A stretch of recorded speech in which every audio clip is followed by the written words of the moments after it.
샬롬 샬롬 샬롬 샬롬. 하나님 사랑합니다. 여러분 주 안에서 사랑합니다. 신명기 24장에서는 이스라엘 백성들 중에 있는 악한 자들과 가난한 자들에 대해서 상세한 교훈을 주는 율법이 명해지고 있어요. 인간 사회에서 끊이지 않고 계속 존재하는 연약한 사람들에 대해서 하나님의 백성인 이스라엘은 늘 관심을 가지고 그들을 보호하는 책임을 다해야 한다라는 것이죠.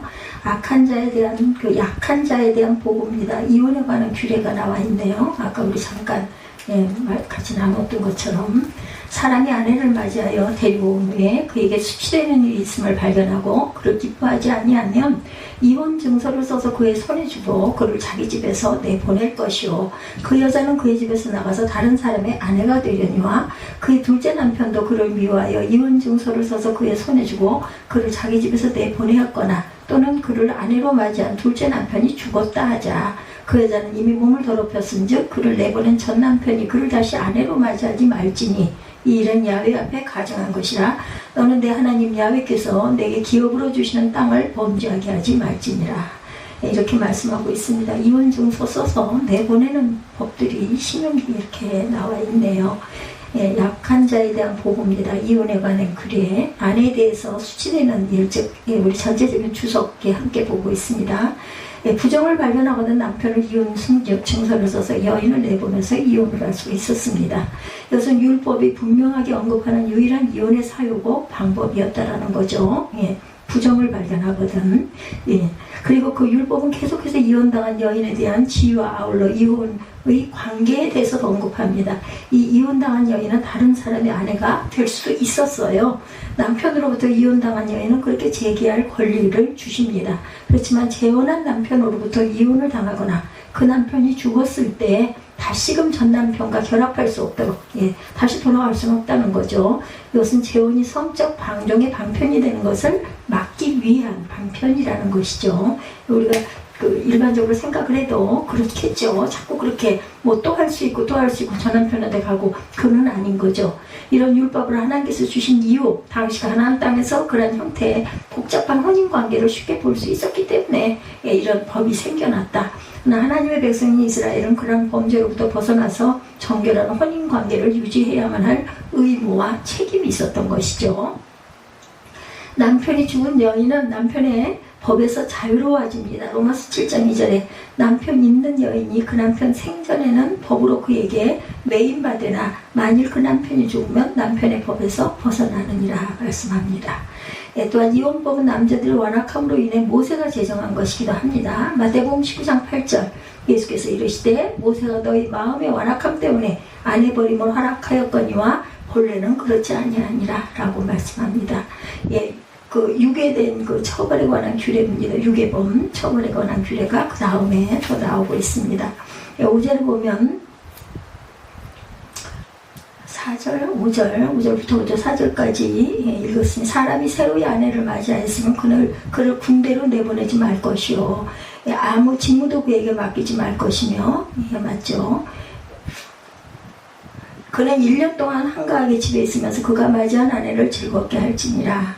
사람이 맷돌이나 그 윗짝을 전당 잡지 말지니 이는 그의 생명을 전당 잡으니라 말씀하고 있습니다.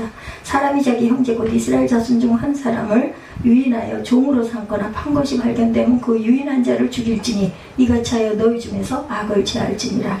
너는 나병에 대하여 상가서 레위 사람 제사장들이 너희에게 가르치는 대로 내가 힘써 지켜 행하되 너희는 내가 그들에게 명령한 대로 지켜 행하라. 너희는 애국에서 나오는 길에서 내 하나님 야훼께서 미리암에게 행하신 일을 기억할지니라. 내 이웃에게 무엇을 구워줄 때 너는 그의 집에 들어가서 전당물을 취하지 말고 너는 밖에 서 있고 내게 구우는 자가 전당물을 밖으로 가지고 나와서 내게 줄 것이며 그가 가난한 자이면 너는 그의 전당물을 가지고 자지 말고 해질녘에 그 전당물을 반드시 그에게 돌려줄 것이라. 그리하면 그가 그 옷을 입고 자며 너를 위하여 축복하리니 그 일이 야훼 하나님 앞에 내 공의로움이 되리라. 공공하고 비난한 품꾼은 너희 형제든지 내 땅 성문 안에 우고하는 객이든지 그를 학대하지 말며 그 품삯을 당일에 주고 해진 후까지 미루지 말라. 이는 그가 가난함으로 품삯을 간절히 바람이라. 그가 너를 야훼께서 호소하지 않게 하라. 그렇지 않으면 이것이 내게 죄가 될 것이라. 아버지는 그 자식들로 말미암아 죽임을 당하지 않을 것이요 자식들은 아버지로 말미암아 죽임을 당하지 않을 것이니 각 사람은 자기 죄로 말미암아 죽임을 당할 것이라. 너는 객이나 고아와 송사를 억울하게 하지 말며 과부의 옷을 전당을 닦지 말라. 너는 애국에서 종되었던 일과 내 하나님 여호와께서 너를 거기서 속량하신 것을 기억하라. 이러므로 내가 네게 이 일을 행하라 명령하노라. 내가 밭에서 곡식을 벨 때 그 한 묻을 밭에 잊어버렸거든 다시 가져오지 말고 나그네와 고아와 과부를 위하여 남겨두라. 그리하면 내 하나님 야훼께서 내 손으로 하는 모든 일에 복을 내리시리라. 내가 내 감람나무를 딴 후에 그 가지를 다시 살피지 말고 그 남은 것은 객과 고아와 과부를 위하여 남겨두며 내가 내 포도원의 포도를 딴 후에 그 남은 것을 다시 따지 말고 객과 고아와 과부를 위하여 남겨두라. 너는 애굽 땅에서 종되었던 것을 기억하라. 이러므로 내가 네게 이 일을 행하라 명령하노라. 오늘 본문이기도 하죠. 18절에서 25절, 22절까지. 그래서 이스라엘 백성들 사이에서 사람을 막 종으로 부리고 또한 파는 유괴범 혹은 인신매매범에 대해서 단호하게 처벌하도록 규정하죠. 이러한 처벌은 선인병에 대한 처벌과 동일해서 죽음에 처하는 것들입니다. 출애굽기 21장 16절에 증거합니다. 사람을 납치한 자가 그 사람을 팔았거든 자기 수하에 두었든지 그를 반드시 죽일지니라 이렇게 말합니다. 이렇게 유괴범에 대한 단호한 처벌로 보아서 사람을 후리는 행위는 하나님이 창조하신 사람의 인격과 삶을 전적으로 파괴하는 심각한 범죄다. 오늘날 우리 사회에 문제가 되고 있는 인신매매범이 문제 역시 이렇죠. 이러한 율법의 법정신을 반영함으로 근절시켜야 된다는 것이죠. 유괴에 대한 형벌입니다. 출애굽기 21장 16절 사람이 납치한 자가 그 사람을 팔았든지 자기 수하에 두었든지 그를 반드시 죽일지니라. 실로의 딸들이 유괴를 당하죠. 사사기 21장 21절입니다. 보다가 실로의 여자들이 춤을 추러 나오거든 너희는 포도원에 나와서 실로의 딸 중에 각각 하나를 붙들어 가지고 자기 아내로 삼아 베냐민 땅으로 돌아가라. 베냐민 지파가 굉장히 그 전쟁으로 인하여 남자들이 너무나 많이 죽었어요. 그래서 후손을 퍼뜨릴 수가 없다 보니까 이런 일들이 일어나서 아내를 붙들어다가 자손을 많이 퍼뜨리는 이런 때가 있었습니다. 문둥병절에 대한 규례가 나오죠. 문둥병절에 대해서도 율법은 자세하게 다루죠. 레위기 13장 1절에 보면 야훼께서 모세와 아론에게 말씀하여 이르시되 하죠. 레위기 14장 57절 어느 때는 부정하고 어느 때는 정함을 가르치는 것이니 나병의 규례가 이러하니라. 모세는 그 유례를 유념하면서 문둥병자에 대해 예외 없이 규정대로 행할 것을 명합니다. 그건 다름 아니라 문둥병자는 반드시 격리 수용하라는 그 격리를 해야 돼요. 그죠? 네. 모세의 누이였던 미리암이 문둥에 걸렸을 때 진밖에 격리 수용되도록 명령이 내려졌던 것은 이 규정에 절대 예외가 없었던 것을 보여줍니다. 이것은 이스라엘 공동체를 정결하게 유지하는 영적 의미를 반영하고 있고 율법의 적용이 누구에게나 공평하게 주어진다는 것. 문둥병자는 진에서 격리가 된다. 레위기 13장 46절 병 있는 날 동안은 늘 부정할 것이라 그가 부정한 즉 혼자 살되 진영 밖에서 살지니라. 부정한 것은 진에서 격리시킵니다. 신명기 23장 10절 너희 중에 누가 밤에 몽솔함으로 부정하거든 진영 밖으로 내보내죠. 그래서 씻고 그 다음날 돌아오게 했던 그런 규례가 있었습니다. 가난한 자에 대한 보호가 나옵니다. 오늘 본문이기도 하죠. 담보에 대한 규정입니다. 이웃에게 돈을 구워줄 때 저당 잡는 방법과 원리에 대한 율법. 그것은 저당 잡은 자가 직접 저당물을 택하지 말고 반드시 돈을 빌린 자가 자원하여 저당 잡히도록 하는 것. 또한 저당 잡힌 자가 가난한 자이거든 그 저당 잡은 물건을 밤새도록 두지 말고 밤이 되기 전에 돌려주라는 겁니다. 왜냐하면 가난한 자들은 한 벌 가지고 있는 외투가 밤에는 찬 공기를 막는 이불이었기 때문에 그렇게 약한 자를 보호하고 자비를 베풀 때 하나님께서 합당한 축복을 주실 것이라는 약속입니다. 보증할 때는 남과 더불어 손을 잡아라. 욥기 17장 3절 같은데요. 욥기가 맞겠죠. 청하건대 나에게 담보물을 주소서 나의 손을 잡아줄 자가 누구리까. 보증인은 손해를 당할 위험이 있습니다. 잠언 11장 15절 타인을 위하여 보증이 되는 자는 손해를 당하여도 보증이 되기를 싫어하는 자는 평안하니라 말합니다. 품꾼에 대한 규정이 나오죠. 하루 걸어서 하루를 생활하는 날 품팔이 일꾼에 대해서 반드시 해지기 전 그날에 품삯을 줄 것을 명합니다. 만약 가난하고 무력한 품꾼이 주인의 인색함으로 인해 하나님께 호소하면 그 죄가 주인에게로 돌아갈 것이기 때문이다. 이러한 율법을 통해서 하나님은 이스라엘에서 소외된 약자들이 보호받을 수 있도록 하셨어요. 예, 부는 하나님께서 허락하신 축복이고 자신의 노력만으로 이루어지는 것이 아니라는 것. 그러므로 부유함을 가난한 사람과 나누는 노력이 반드시 필요하다. 그것은 하나님을 믿는 자들의 공동체를 더욱 하나님의 뜻에 가깝게 유지하는 중요한 방법입니다. 풍구는 그 삭스를 바랍니다. 그렇죠. 없으니까. 욥기 7장 1절입니다. 이 땅에 사는 인생에게 힘든 노동이 있지 아니하겠느냐? 그의 날에 풍군의 날과 같지 않겠느냐? 종은 저녁 그늘을 몹시 바라고 풍구는 그의 삭스를 기다린다라고 말합니다. 풍구는 압제받기 쉽다. 말라기 3장 5절입니다. 내가 심판으로 너에게 임한 것이라. 점치는 자에게와 간음하는 자에게와 거짓 맹세하는 자에게와 풍군의 삭스에 대해서 억울하게 하며 과부와 고아를 압제하며 나그네를 억울하게 하며 나를 경외하지 아니하는 자들에게 속히 증언하리라. 만군의 야훼가 말하였느니라. 풍구는 이게 단어가 잘못된 것 같은데요. 요한복음 10장 13절 삭구는 목자가 아니요 양도 재앙이 아니라 이리가 오는 것을 보면 양을 버리고 달아나나니 이리가 양을 물어가고 또 해치하느니라. 달아나는 것은 그가 삭구님 까닭에 양을 돌보지 아니함이라. 이렇게 말합니다. 태만할 수도 있다. 풍구는 태만이네요. 태만. 흘림체다 보니까 글자가 태만할 수도 있다. 풍구는 삭구님 까닭에 양을 돌보지 않는다. 고아와 과부에 대한 보호가 나와 있죠. 율법은 또한 객이나 고아와 과부에 대해서 보호를 명하고 있습니다. 수차례 걸쳐 반복되는 율법은 이스라엘 애굽에서 겪어야 했던 구원받은 중요한 사실을 늘 근거로 내세웁니다. 이스라엘은 그들의 구원 사건 이전에 겪었던 애굽에서 나그네 생활을 기억하며 보호의 대상들을 늘 기억해야 한다.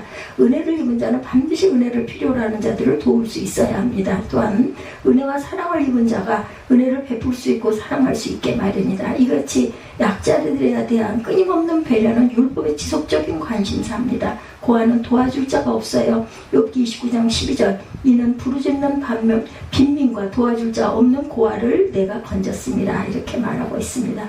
욥기 29장 13절에도 망하게 된 자도 나를 위하여 복을 빌었으며 과부의 마음이 나로 말미암아 기뻐 노래하였느니라. 고아를 돌봐야 합니다. 야고보서 1장 27절 하나님 아버지 앞에서 정결하고 더러움이 없는 경건은 곧 고아와 과부를 그 환난 중에 돌보고 또 자기를 지켜 세속에 물들지 아니하는 그것이니라. 고아를 위해 공평하게 판단해야 한다. 시편 82편 3절입니다. 가난한 자와 고아를 위하여 판단하며 곤란한 자와 빈곤한 자에게 공의를 베풀지며 가난한 자와 궁핍한 자를 구원하여 악인들의 손에서 건질지니라 하시는도다 말씀하고 있어요. 추수 때 가난한 자의 배려가 나와 있죠. 그 23장에 이어서 24장에도 율법은 추수기에 가난한 자들이 곡식이나 과실을 얻어 기본적으로나마 추수기의 풍성함을 맛볼 수 있도록 배려하라고 명령합니다. 이러한 배려야말로 가난한 자들에 대한 적극적인 관심을 가져야 하는 이스라엘 공동체의 특성을 설명합니다. 이스라엘 백성들은 자신들의 공동체 내에 있는 가난하고 소외된 자들을 적극적으로 돌봄을 통하여 자신들이 늘 하나님의 은혜로 살아가고 있다는 것에 감사하며 그 은혜를 보답해야 한다. 하나님께서는 하나님을 향한 신앙의 수준을 외롭고 지친 영혼을 가진 사람을 향한 자비의 손길로 할인하십니다. 그러므로 우리도 늘 하나님의 신앙하는 그 사랑의 마음을 연약한 성도들이나 세상의 부재와 관심의 대상들을 향한 사랑을 계속해서 전할 줄 알아야겠습니다. 가난한 자는 야훼께서 보호하십니다. 시편 35편 10절 내 모든 뼈가 이르기를 여호와와 같은 이가 누구냐. 그는 가난한 자를 그보다 강한 자에게서 건지시고 가난하고 궁핍한 자를 노약하는 자에게서 건지시느니라 하리로다. 가난한 자를 멸시하는 하나님을 무시하는 것. 잠언 14장 31절 가난한 사람을 학대하는 자는 그를 지으신 이를 멸시하는 자요 궁핍한 사람을 불쌍히 여기는 자를 저는 주를 공경하는 자니라. 가난한 자의 품삯을 체불하지 말 것. 레위기 19장 14절 13절 너는 내 이웃을 억압하지 말며 착취하지 말며 풍군의 삭스를 아침까지 밤새도록 내게 두지 말며 너는 귀모한 자를 저주하지 말며 맹인 앞에 장애물을 놓지 말고 내 하나님을 경외하라. 나는 야훼니라. 이렇게 말씀하고 있습니다. 반주기가 안 그랬는데 펄펄 끓어. 문제가 있어. 그래서 24장 율법은 일관되게 연약하고 가난한 자들에 대한 사랑과 자비를 규정하죠. 오늘날 우리 모두도 역시 율법의 정신과 규례를 그대로 전수하게 됩니다. 과거보다는 풍요를 누리는 세대라고는 하지만 아직도 사회 주변에는 많은 가난한 사람들의 삶의 의욕을 잃어버린 채 헤매고 있다는 것. 그들을 향해서 교회와 성도들은 복음과 그런 그 자비의 속기를 베풀 수 있어야 한다. 어느 한 측면인들 고집하지 말고 양자를 다 줄 수 있을 줄 알아야 한다는 거죠. 그럴 때 복음의 총체적인 측면이 역동적으로 우리들의 삶 속에 역사하게 될 것이다 라는 것입니다. 오늘 신명기 말씀 한 편 보고 가죠. 야고보서 1장 26, 7절 물들지 않은 경건이기도 합니다. 야고보서 1장 26, 7절 보죠. 누구든지 스스로 경건하다 생각하며 자기 혀를 재갈 물리지 아니하고 자기 마음을 속이면 이 사람은 경건은 헛것이라. 하나님 아버지 앞에 정결하고 더러움이 없는 경건은 곧 고아와 과부를 환난 중에 돌보고 또 자기를 지켜 새 속에 물들지 아니하는 것이니라. 그래서 물들지 않는 경건입니다. 오늘 14장 18절에서 22절까지의 내용. 너는 애굽에서 종되었던 일과 내 하나님 여호와께서 너를 거기서 속량하신 것을 기억하라. 이러므로 내가 네게 이 일을 행하라 명령하노라. 내가 밭에서 곡식을 벨 때에 그 한 붓을 밭에 잊어버렸거든 다시 가져오지 말고 나그네와 고아와 과부를 위하여 남겨두라. 그리하면 내 하나님 여호와께서 내 손으로 하는 모든 일에 복을 내리시리라. 내가 내 감람나무를 따내 그 가지를 다시 살피지 말고 그 남은 것은 객과 고아와 과부를 위하여 남겨두며 내가 내 포도원의 포도를 따내 그 남은 것을 다시 따지 말고 객과 고아와 과부를 위하여 남겨두라. 너는 애굽 땅에서 종되었던 것을 기억하라. 이러므로 내가 네게 이 일을 행하라 명령하노라. 여기서도 가난한 자들에 대한 그런 이야기가 나와 있습니다. 그래서 우리는 물들지 않는 경건을 배워나가야 되겠다라는 것이죠. 여러분들 발렌타인데이 유래 다 알고 계시죠? 우리나라에 정착한 연도를 보니까요 1975년 굉장히 오래됐어요. 그죠? 2026년에서 75년을 떼면 50년이 넘었네요. 51년 정도 됐어요. 발렌타인데이의 유래에 대해서도 로마 시대 때 로마 교회의 성 발렌티누스 주교가 군인들의 군기문란을 우려해서 남자들을 더 많이 입대시키기 위해서 결혼을 금지하던 황제 클라우디우스 2세의 명령을 어기고 신부가 남녀를 몰래 결혼시키다가 걸려서 사형을 당했다고 하네요. 발렌티누스 신부가 사형을 당한 날이 바로 2월 14일이라고 합니다. 즉 군인들의 그 훈배성사를 집전했다가 순교한 날인 2월 14일을 기념하기 위한 축일이라는 것 주장과 또한 그 서양에서는 그 전설상의 순교자 성 발렌티누스가 순교한 날이자 겨울잠에서 깨어난 새 암수컷이 서로 짝짓기 하는 날이 2월 14일이라고 믿는 데서 유래했다고 주장을 하고 있다고 그래요. 14세기부터 연인들의 축제일로 기념하게 되었다고 합니다. 그래서 이날은 연인들이 서로의 사랑을 확인하는 날로 자리매김하면서 요즘에는 조금 흥미해지기는 했습니다. 특히 여성이 남성에게 선물과 카드를 주었으나 선물로는 지금은 초콜릿을 선물로 주는 날로 인식되었기 때문에 초콜릿이 굉장히 많이 팔렸다고 그러죠. 이것은 18세기 엽색과 카사노바가 사랑을 유발시키는 마약으로 초콜릿을 선전한 것이 계기가 되어서 사랑을 상징하는 대표적인 선물로 되었다고 합니다.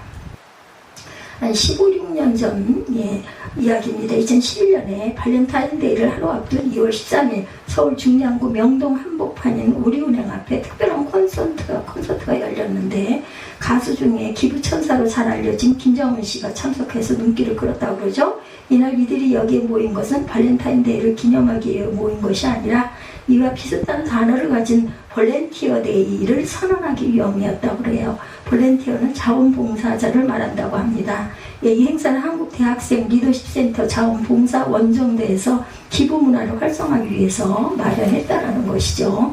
그래서 이 발렌타인데이에서 초콜릿 소비 촉진을 위한 날이 아니라 섬김의 날, 봉사의 날로 볼런티아 데이로 거듭나기를 소망한다라는 거죠. 또한 화이트데이죠. 화이트데이 있죠. 대한민국, 일본, 타이완에서 3월 14일에 지내는 일종의 기념일. 발렌타인데이는 여자가 남자에게, 한 달 뒤인 화이트데이에는 반대로 남자가 여자에게 선물을 주는 날로 알려졌는데, 화이트데이의 기원에는 여러 가지 이야기가 있습니다. 그 가운데 1965년 일본의 마시멜로 제조업자가 만들었다는 설이 있습니다. 그때는 마시멜로 데이로 불리다가 나중에는 화이트 데이로 바뀌었다고 그러죠. 그 뒤 초콜릿 제조업자도 화이트 초콜릿을 판촉하기 시작합니다. 그래서 일본에서는 남자가 마시멜로, 화이트 초콜릿이나 사탕 등을 사랑하는 여자에게 선물로 주는 날이 되었고, 받은 선물에 대한 반응, 감사로 화답을 하는 날이 된 것이랍니다. 그 다음에 십자가의 사랑을 받고 보혈로 구원받은 성도가 하나님께 받은 바 은혜를 보답하고 하나님을 경외하기 위해 말세에 어떤 자세로 우리는 과연 살아가야 할 것인가. 분명한 것은 우리는 이 세상에서 이렇게 땅을 밟고 살아가고 있지만 어디 천국 시민들이에요. 제가 엊그제 그 자매에게 얘기한 것처럼 여기가 우리 땅이 아니에요. 그러다 보니까 이런 많은 핍박과 환난이 반드시 있고, 거기에서 우리는 굴하지 말고 내가 좋으리까 이런 생각은 사단의 생각이라는 것을 제가 설명한 부분이죠. 따라서 하나님의 자녀는 이 땅에 살고 있지만 궁극적으로는 영생이 있는 하늘나라 소속적으로 천국에 속한 저와 여러분들이기 때문에 땅에서 살아가는 게 힘들고 고단합니다.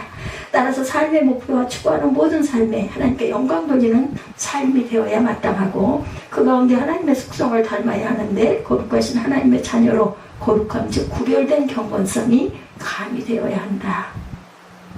구원받은 성도는 아무리 세속화된 세상에 살지만 그래서 구별된 경건한 삶을 살아야 마땅하다. 그래서 성도인 우리는 경건한 삶을 살기 위해서 예배를 잘 드리고 말씀을 읽고 듣고 순종하며 기도 생활을 잘할 줄 알아야 합니다. 때를 얻든지 얻지 못하든지 말씀을 전파해야 하며 전도의 사명은 빼놓을 수 없는 중요한 의무다, 이렇게 말씀을 드렸어요. 제가 그 자매가 올 때 갈 교회가 없어서 찾다가 우리 교회를 보게 됐다는 얘기 별로 제가 그렇게 바라지도 않았고 믿지도 않았습니다. 다만 뭔가 아픔이 있으면 그 아픔을 좀 깨달음을 물음표를 해결해 주고 싶어서 제가 부른 것이지, 그 자매 하나를 우리 교회에다 더 갖다 놓고 싶어서 그랬던 건 아니거든요. 하나님은 아마 아실 겁니다. 참된 경건의 삶, 세속에 물들지 않은 경건, 어떤 삶이 되어야 하는가 말씀드리려고 그래요. 혀를 잘 다스려야 한다. 첫째입니다. 야고보서 1장 26절은 본문이기도 하죠. 누구든지 스스로 경건하다 생각하며 자기 혀를 재갈 물리지 아니하고 자기 마음을 속이면 이 사람의 경건은 헛것이다 라는 것입니다. 그래서 저는 항상 언행일치가 되어야 되지, 물론 하다 보면 언행일치가 정확하게 안 될 때가 있기도 합니다. 그렇지만 의도성으로 의도를 딱 아닌 데다 두고 인척하는 거, 저는 그거 정말 싫어하고 너무나 그게 잘 보이는 게 문제죠. 우리가 스스로 경건하다고 하면서 자기 혀를 재갈 물리지 않으면 헛된 경건이라고 하신 거예요. 이것의 의미는 아무리 기도를 많이 하고 찬송을 부르고 예배에 많이 참여한다 할지라도 혀를 다스려 말을 삼가하지 않으면 헛된 경건이 된다는 것. 우리가 경건한 삶을 살기 위해서 반드시 혀를 다스리고 말을 삼가야 한다. 심지어 말을 삼가기 위해서는 혀에 재갈을 물려야 한다. 오죽이나 하면 우리 혀가 그저 못 견디고 계속 쓸데없는 말을 자꾸 하니까, 이에 재갈을 물린다는 것은 오늘날 기계적인 용어로 하면 혀에 브레이크를 달아야 한다는 뜻이죠. 사람이 하는 말이나 소리를 물을 때 입에 망을 씌우거나 무엇을 물리면 입을 함부로 놀릴 수 없어서 일을 잘하게 된다고 하네요. 그렇지 않으면 자꾸만 먹이가 보이면 그 입으로 먹이를 먹으려고 하기 때문에 일을 잘하기 어렵답니다. 그리고 사람을 사귀어서 보면 입이 가벼운 사람들이 있어요. 사귀는데 조심해야 합니다. 이런 분들은 은혜도 쉽게 받고 무슨 일이든지 일을 잘하는데 후에 말로 은혜를 다 쏟아버리는 경우를 또한 종종 보게 되죠. 어느 부부가 오랜만에 데이트를 즐기기 위해서 결혼 후 5년 만에 외식을 하자고 나갔다고 그래요. 아내는 부푼 기대를 갖고 길을 나서서 오랜만에 남편의 팔짱을 껴보면서 이리저리 어린아이처럼 벌쩍벌쩍 뛰고 싶었답니다. 너무 좋아서. 오늘은 남편이 명동에 가서 분위기 좋은 카페에 들어가서 맛있는 차를 한잔 할 것인가, 아니면 백화점에 들어가서 당신 마음에 드는 것이 있으면 한번 골라봐 라고 할까 상상하라는 분은 아주 여러 가지 상상을 했대요. 마음이 부풀어가지고. 아마 수년 전 이야기인 것 같습니다. 그동안 아이를 키운다고 외식 한번 제대로 해보지 못했는데 오늘 점심은 모처럼 칼 들고 써는 그런 음식을 먹을 수 있을 것인가, 아주 꿈 꿈이 많은 소녀처럼 외출 나가서 데이트를 하는데 얼마쯤 갔는데 남편이 갑자기 팔짱을 낀 아내의 손을 부딪히더니 아내를 향해 이렇게 말하더랍니다. 당신 집에서 나올 때 가스 밸브 잠그고 나온 거 맞아? 이러고 물어보더래요. 그 다음은 상상되시죠? 어떻게 됐는지. 우리가 말을 절제하지 못한다면 반드시 말을 함부로 하게 되고 결국 말에 따른 행동이 따르지 못함으로 우리는 스스로를 속이는 거짓말쟁이가 된다는 거예요. 근데 그렇게 아내가 걱정을 안 하고 남편이 하필이면 그때 그 말을 했을까요? 미리 습관이 여러 이런 습관들이 반복이 되면 아무리 기도를 하고 말씀을 가까이 해도 경건은 헛된 경건이 되고 만다. 말은 좀 생각하면서 하기는 해야 할 것 같습니다. 우리가 경건한 삶이 거짓되지 않고 위선적이 되지 않으려고 한다면은 이 말을 내가 해서 과연 상대방이 상처를 받을까 안 받을까 이걸 잘 생각해야 되겠죠. 전도서 5장 2절입니다. 너는 하나님 앞에 함부로 입을 열지 말며 급한 마음으로 말을 내지 말라.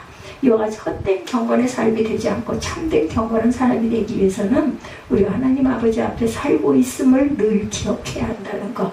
하나님 보고 계세요. 듣고 계시고 오늘 보면 27절에 하나님 아버지 앞에 라고 행하라고 권면합니다. 왜 하나님 앞에서 있다는 마음과 자세로 살아야 할까? 우리가 하나님 앞에 살아야 모든 행동을 조심스럽게 하기 때문이죠. 누구 앞에 있느냐 하는 것은 우리 행동에 영향을 주죠. 그렇죠. 어려운 자리에 가면 우리 말도 조심하고 또한 앉는 자세부터 좀 이렇게 얌전하게 앉으려고 하지 않습니까? 어른 앞에 노는 것하고 자기들끼리 노는 것은 행동과 말이 달라진다. 자기끼리 놀면 아무 말이나 행동을 합니다. 남을 의식하지 않죠? 버릇없는 행동이나 말이 나옵니다. 반면에 부모님 앞이나 어른들 앞에서 놀고 있다면 나도 모르는 사이에 좀 조심스럽게 행동하고 말을 해도 말도 조심하기 때문에 막말을 하거나 상스러운 말을 하지 않죠. 그래서 옛날 어른들이 항상 신호라라 이런 이야기를 많이 했어요. 무슨 말인가 하면 나이가 좀 든 사람들하고 놀라는 거예요. 치노라라는 위 사람들하고 좀 놀아라. 이런 예어가 교회에서 맞지 않지만 그러나 태도 때문에 마지못해 비유한다면 술을 배울 때 동생들과 배웠느냐 아니면 어른이나 형님들 앞에서 배웠느냐에 따라서 술 마시는 태도나 술 취한 후의 행동이 다르다고 합니다. 그래서 부모님한테 아버지한테 아들이 술은 배운다 이런 이야기 저도 들은 것 같아요. 근데 사람들은 자꾸만 눈에 보이지 않는다 해서 하나님 앞에 아닌 줄로 착각하고 사는 경우가 많다. 그렇다면 우리는 영이 안 계신다고 생각해야 되는 거잖아요. 근데 성령 하나님이 반드시 계시잖아요. 전부 다들 알고 계실 겁니다. 그래서 우리가 하나님 앞에 살고 있음에도 불구하고 하나님 없는 것처럼 착각하고 아무렇게나 행동과 말을 하고 많은 사람들에게 불경건한 모습을 보일 때가 있어요. 창세기 17장 1절에 보면 아브라함이 99세 때 야훼께서 아브라함에게 나타나셔서 그에게 나는 전능한 하나님이라 너는 내 앞에서 행하여 완전하라 이렇게 말씀하시죠. 하나님 앞에서 행하여 완전하라 아주 중요한 말씀입니다. 하나님 앞에서 행할 때 우리가 경건한 행동을 하게 되죠. 하나님 앞에 살 때 버릇없는 삶이 아니라 거룩하고 성결한 삶을 살게 됩니다. 신명기 18장 13절에도 너는 내 하나님 야훼 앞에서 완전하라 이렇게 말씀합니다. 우리가 하나님 앞에서 내가 산다는 자세로 살아야 된다. 그래서 저는 항상 이 코람되어 붙여놓은 것이 바꿀 마음이 없어요. 그 이상의 말씀이 없다고 저는 생각합니다. 무소부지하신 하나님 앞에 살아가고 있음을 여러분들 절대로 잊지 맙시다. 욥기 26장 6절입니다. 하나님 앞에서 수월도 벗은 몸으로 드러나며 멸망도 가림이 없습니다. 이렇게 말해요. 모든 것이 다 드러난다는 것. 그러면 우리가 발궈벗은 모습으로 주님 앞에 설 것인데 감히 뭘 숨기려고 하겠는가. 그래서 우리가 하나님 앞에 서 있음을 안다면 속일 수가 없다. 진솔한 모습으로 살아갈 수밖에 없습니다. 하나님이 보이지 않는다고 생각하니까 아무렇게나 말을 하고 아무렇게나 행동을 하게 된다. 사도행전 10장에 보면 고넬료 이야기 여러분들 잘 아실 겁니다. 이탈리아 백부장이었던 고넬료가 주님을 믿는 믿음을 가지고 하루에 3번씩 기도하고 그리고 많은 백성을 구제하는 삶을 살았는데 환상 중에 하나님께서 나타나셔서 요바에 있는 베드로를 초청하라고 해서 사람을 보내어 베드로를 모시고 오도록 하죠. 근데 베드로가 자기 집에 도착했을 때 고넬료가 베드로에게 이렇게 고백합니다. 내가 곧 당신에게 사람을 보내었는데 오셨으니 잘하였나이다. 이제 우리는 주께서 당신에게 명하신 모든 것을 듣고자 하여 다 하나님 앞에 있나이다. 이렇게 말합니다. 고넬료가 고백한 내용 중에 우리가 다 하나님 앞에 있다 이런 말이 있어요. 예, 무슨 말이에요? 그것은 곧 하나님을 모시고 하나님의 선한 말씀에 순종하며 살고 있다. 그 결과 고넬료는 많은 사람을 구제합니다. 그러므로 우리는 항상 하나님 앞에 살고 있음을 잊지 마십시다. 하나님 앞에 살아가고 있음을 또한 기억해야 돼요. 따라서 우리는 말씀에 순종해야 된다. 말이 행동과 실천보다 앞서지 말아야 되고 무슨 무익한 말을 하더라도 심판을 받게 되므로 말을 함부로 하지 말아야 합니다. 하나님 앞에 정결하고 더러움이 없는 경건한 삶이 되려고 하면 말도 조심해야 하지만 경건한 삶이 또한 수반이 돼야 되겠죠. 어떤 삶이어야 한가? 참된 경건의 삶, 즉 정결하고 더러움이 없는 이 경건한 삶은 약한 자를 잘 돌보는 삶이 되어야 된다. 오늘 본문 27절에 하나님 아버지 앞에서 정결하고 더러움이 없는 경건은 곧 고아와 과부를 환난 중에서 돌보시고 또 자기를 지켜 세속에 물들지 아니하는 그것이니라 말씀합니다. 어려운 이웃을 잘 돌보는 삶이 되어다. 우리가 잘 아는 대로 하나님의 지적하신 약한 자, 어려운 이웃을 대표적으로 세 부류로 나누게 되죠. 고아와 과부와 나그네입니다. 구약 성경의 이 내용의 말씀은 곳곳에서 여러 군데서 증거하고 있습니다. 구약의 신명기 24장 18절에서 22절에도 밭에서 곡식을 추수할 때 그만 잊어버리고 한쪽에 추수하지 않은 곳이 있거나 베어놓고 가져오지 못한 것이 있으면 다시 가서 가져오지 말라는 거예요. 그 이유는 그 남은 곳으로 나그네와 고아와 과부들이 와서 갖고 갈 수 있도록 하기 위함이다. 아울러서 감람나무를 딴 후에 아직도 꼭대기에 남아있거나 포도원에 포도를 딴 후에 남은 것이 있으면 따지 말고 객과 고아와 과부를 위하여 남겨두라고 하세요. 하나님께서 이 말씀을 하시면서 그렇게 해야 할 이유를 강조하죠. 18절에 너는 애굽에서 종되었던 일과 내 하나님 여호와께서 너를 거기서 속량하신 것을 기억하라. 우리가 은혜를 받았으면 그 은혜를 보응할 줄 알아야 되죠. 22절에 다시 반복하여 강조하면서 말씀합니다. 너는 애굽 땅에서 종되었던 것을 기억하라. 이러므로 내가 네게 이 일을 행하라 명령하노라. 그러므로 행한 것을 명령한다고 말씀하세요. 명령은 복종밖에 없습니다. 권면이 아닌 권유가 아닌 명령, 반드시 해야 된다는 것. 그렇다면 오늘날 우리가 하나님을 경외하는 신앙을 갖고 경건한 삶을 살려고 한다면 반드시 해야 할 일이 바로 어려운 이웃을 돌보는 일을 해야 한다는 거죠. 봉사하는 일을 해야 합니다. 이웃을 섬기는 일을 해야 되겠어요. 가장 가까운 이웃에게 우리가 보살피고 돌보는 것 또한 봉사입니다. 일을 하지 않고 아무리 하나님을 찬양하고 기도를 외쳐 부르고 방언을 한다 할지라도 참된 경건이 될 수가 없다. 정결하고 더러움이 없는 참된 경건의 삶은 고아와 과부와 나그네를 위한 나의 일부를 떼어 주어야 한다는 것이죠. 그래서 고넬료는 칭찬을 들었어요. 하나님은 베드로를 보내주셔서 말씀을 들을 기회를 주십니다. 야고보서 2장 14절에서 17절에 이렇게 말씀하고 있어요. 내 형제들아, 만일 사람이 믿음이 있노라 하고 행함이 없으면 무슨 유익이 있으리요? 그 믿음이 능히 자기를 구원하겠느냐. 만일 형제나 자매가 헐벗고 일용할 양식이 없는데 너희 중에 누구든지 그에게 이르되 평안히 가라, 덥게 하라, 배불게 하라 하며 그 몸에 쓸 것을 주지 아니하면 무슨 유익이 있으리요. 이와 같이 행함이 없는 믿음은 그 자체가 죽은 믿음입니다. 우리의 믿음이 죽은 믿음이 되면 안 되죠. 살아있는 믿음, 생명력이 있는 믿음이어야 합니다. 히브리서 기자를 통해서 주신 말씀을 보면 참된 경건의 삶인 나눔의 삶을 제시하는 것을 우리가 보게 됩니다. 예배로 보았다는 것입니다. 히브리서 13장 16절에 말씀합니다. 오직 선을 행한가 서로 나누어주기를 잊지 말라. 하나님은 이 같은 제사를 기뻐하시느니라.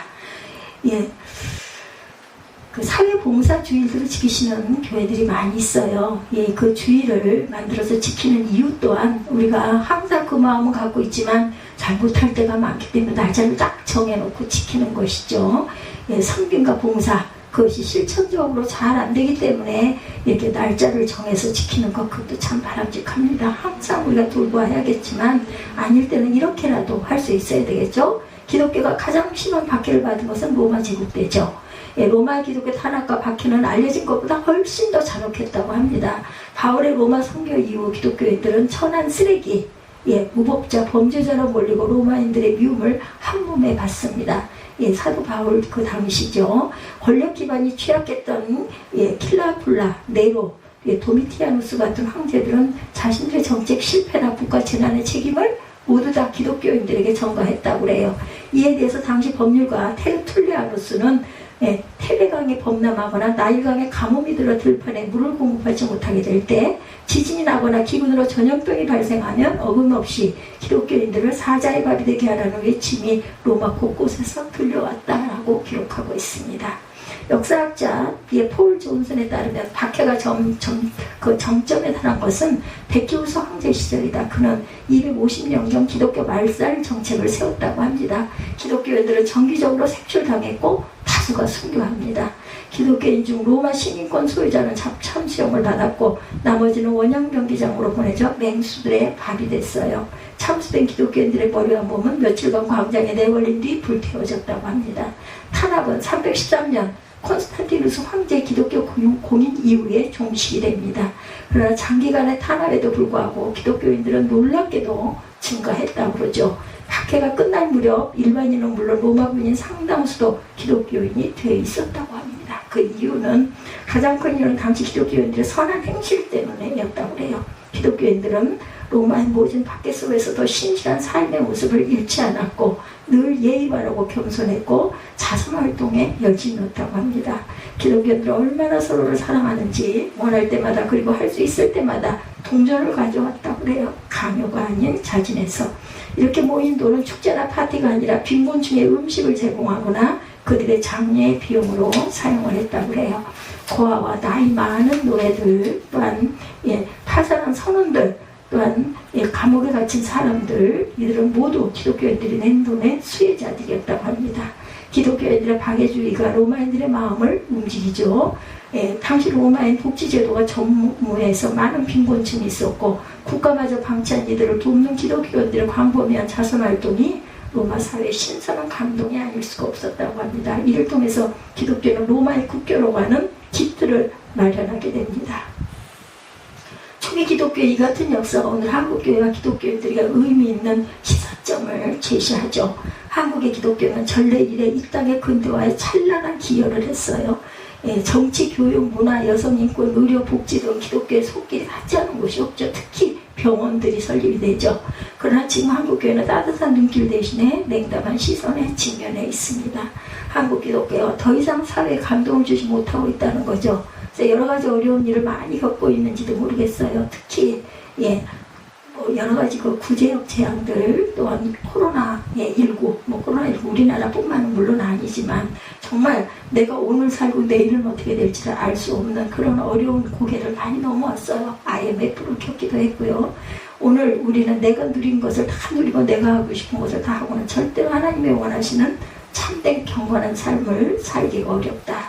우리도 밭이나 과일나무에서 얼마를 남겨두었듯이 우리의 소유인 일부, 아니 소득의 일부를 떼어내는 아픔을 동반할 때 하나님 앞에 상달되는 경건한 삶이 될 것이라는 것.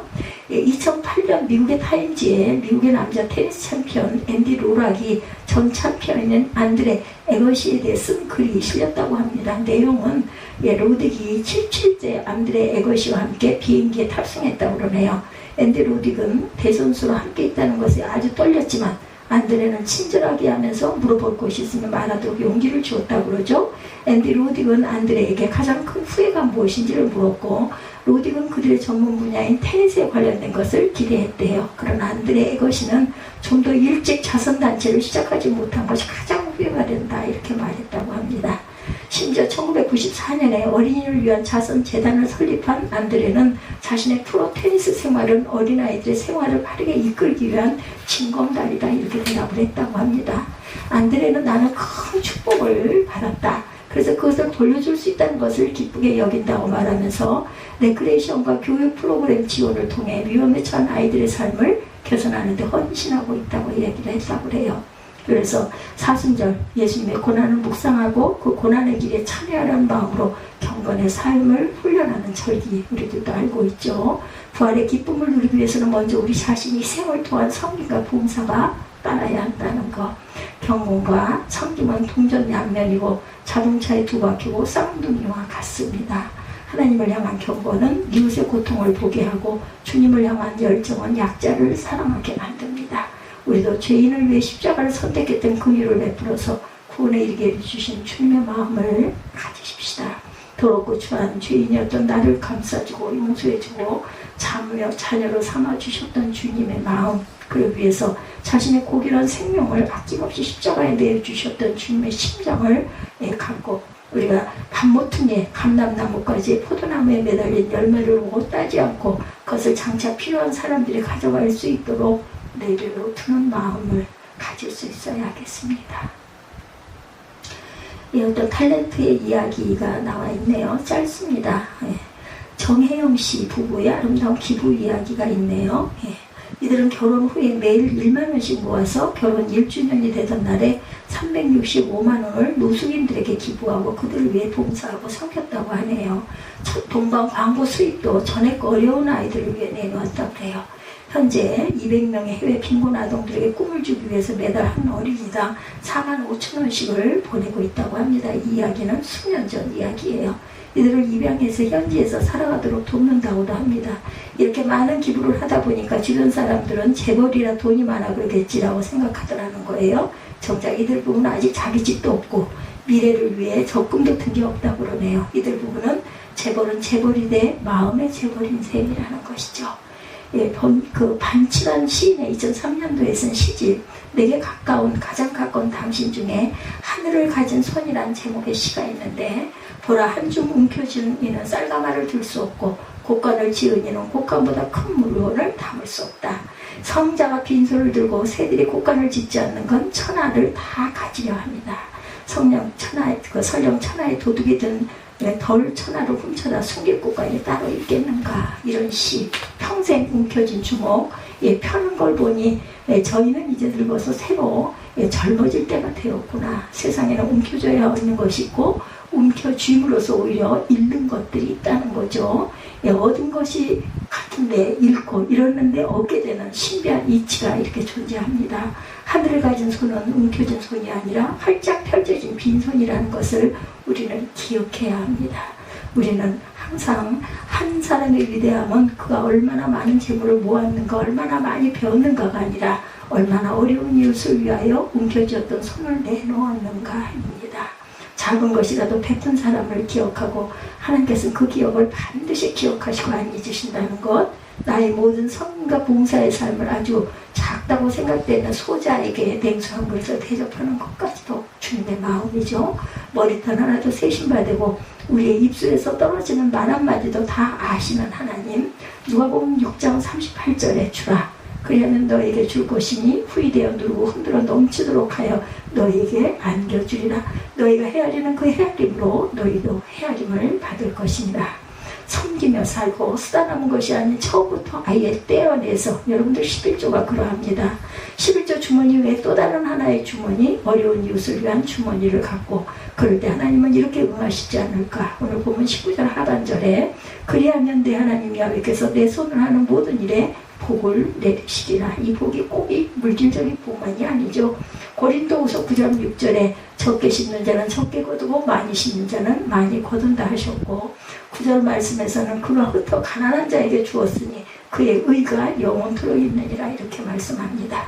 시편 37편 25, 6절에도 내가 어려서부터 늙기까지 의인의 버림을 당하거나 그의 자손이 걸칙함을 보지 못하였도다. 그는 종일토록 은혜를 베풀고 꾸어주니 그의 자손이 복을 받는도다. 자손이 복받기를 원한다면 한 움큼을 쥐고 큰 것을 잃어버리지 마십시다. 반치란 씨가 지은 하늘을 가진 손, 하늘을 움켜쥔 빈손이라는 시처럼 작은 손을 펴고 쌀가마를 쥘 수 있는 하늘의 손을 가지고 하늘을 움켜쥘 수 있는 복되고 지혜로운 삶과 인생이 되기 위해서 노력하는 저와 여러분들이 되시기를 주님의 이름으로 축복합니다. 오늘 신명기 24장 그리고 또한 야고보서 1장 26, 7절 물들지 않는 경건, 이런 제목으로 함께 은혜를 나눴습니다.